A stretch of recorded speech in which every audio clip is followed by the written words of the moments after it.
Hi everyone, అందరూ ఎలా ఉన్నారు? మీరు అందరూ ఎలా ఉన్నారో ఒకసారి కామెంట్ చేయండి. ఈ వీడియోలో ఏంటంటే మీకు తెలియజేస్తున్నాను, గర్భవతి అయిన తర్వాత చాలా కొద్ది మందిలో కోల్డ్ అండ్ కాఫ్ అనేది వస్తుంది, జలుబు దగ్గు ఇలాంటివి వస్తుంది.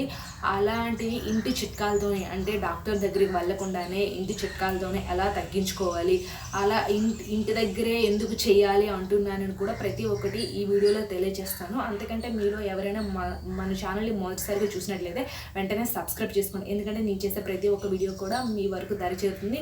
సో వెంటనే మన ఛానల్ని సబ్స్క్రైబ్ చేయండి. అండ్ ఈ వీడియో మీకు ఏమైనా యూస్ఫుల్ అయితే చిన్న లైక్ చేయండి ఫ్రెండ్స్. ఇప్పుడు మనం వీడియోలోకి వెళ్ళిపోదాం.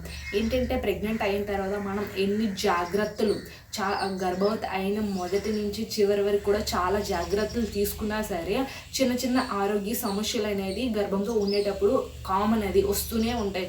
బట్ కొంతమందిలో జలుబు దగ్గు అనేది కూడా కామన్గా వస్తూ ఉంటుంది.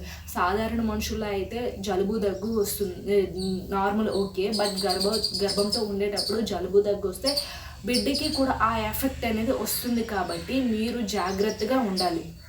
అది ఎలా ఉండాలంటే, కొంతమందికి జలుబు దగ్గు వస్తే వెంటనే హాస్పిటల్స్కి వెళ్ళి అండ్ మెడిసిన్స్ తీసుకుని డైలీ యూజ్ చేస్తుంటారు.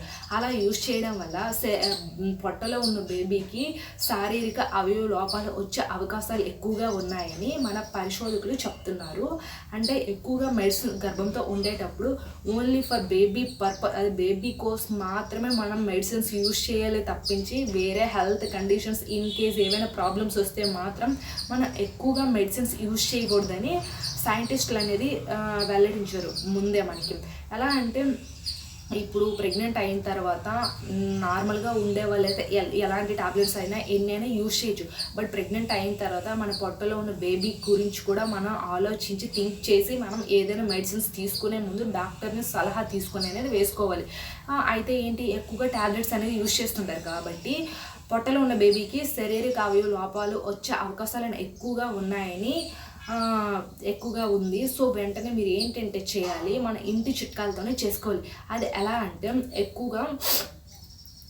ఎక్కువగా జలుబు ఉందంటే చాలామందికి ఇది కామన్ తెలుసు. ఎక్కువగా ఆవిరి నీళ్ళు పట్టి అందులో పసుపు వేసుకొని ఒక 2 days 3 days ఆవిరి పీలిస్తే జలుబు అనేది తగ్గుతుంది. అంటే ఇది ఎలా అంటే, ఎక్కువగా గర్భవతి ఎక్కువగా మాత్రం ఆవిరి పట్టకూడదు.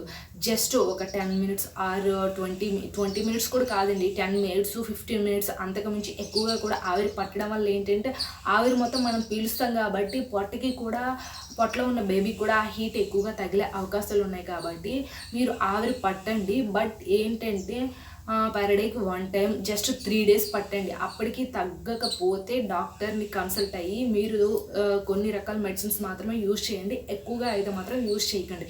అండ్ దగ్గుగా ఉంటే ఏం చేయాలంటే, తేనె ఉంటుంది కదా, తేనె అండ్ లెమన్ వాటరు ఆ రెండు మిక్స్ చేసుకొని, నిమ్మకాయ ఇలా మిక్స్ చేసుకొని తీసుకోవడం వల్ల మనకి తగ్గుముఖం అవుతుంది. సో అది మీరు మైండ్లో గుర్తుపెట్టుకొని, ఈ దగ్గు కోల్డ్ ఇలాంటివి వస్తే మాత్రం ఎక్కువగా మెడిసిన్స్ అయితే యూజ్ చేయకండి. ఆ మెడిసిన్స్ యూజ్ చేయడం వల్ల పొట్టలో ఉన్న బేబీకి ఎఫెక్ట్స్ అనేది ఎక్కువగా వస్తుంటాయి. కాబట్టి ఎక్కువగా మెడిసిన్స్ యూజ్ చేయకుండా ఇంటి చిట్కాలతోనే మీరు జలుబు తగ్గించుకునే మార్గాన్ని చూడండి. అండ్ నెక్స్ట్ వన్ ఏంటంటే, ఎక్కువగా చాలామందికి కూడా గొంతులో ఎక్కువగా గరగరలా ఉంటుంది. కాబట్టి అంటే ఎక్కువగా ప్రెగ్నెంట్తో ఉండేటప్పుడు మలబద్ధకం అనేది ఎక్కువగా వస్తుంది. దానివల్ల ఏంటంటే గొంతులో మంటగా కూడా ఉంటుంది.